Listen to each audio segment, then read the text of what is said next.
Mastering possessive pronouns. Repetition is redundant. Hello, language learners.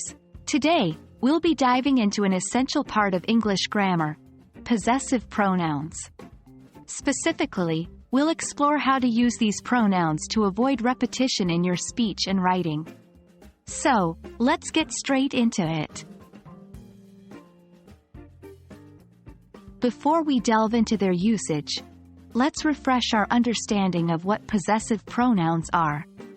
They are words that replace a noun, the possessor, and another noun, the possession. They indicate ownership or a relationship of possession. The main possessive pronouns in English are mine, yours, his, hers, its, ours, and theirs. Repetition in language isn't always a bad thing. Sometimes, it's used for emphasis or clarity. But unnecessary repetition can make your sentences sound redundant and monotonous. Let's see an example. Tom's car is blue. Tom's car is parked outside.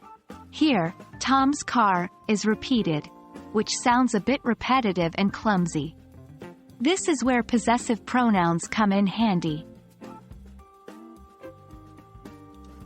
Possessive pronouns allow us to express the same idea more smoothly. Tom's car is blue. It is parked outside. Notice the word it in the second sentence. That's a possessive pronoun. In this case, it replaces Tom's car to avoid repetition. However, when referring to possession with two or more subjects, we use different types of possessive pronouns.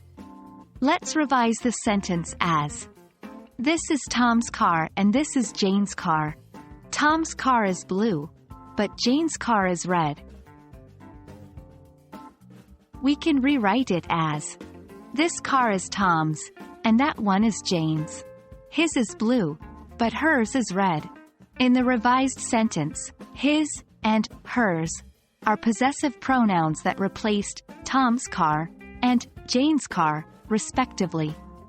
This way, we've made the sentence more efficient and less repetitive. And there we have it. Understanding and using possessive pronouns effectively is a powerful tool in your English language arsenal. It helps your speech and writing become more fluid and engaging by avoiding unnecessary repetition. So keep practicing, and soon it'll be second nature. Until next time, keep learning, keep growing, and remember, language learning is a journey, not a destination.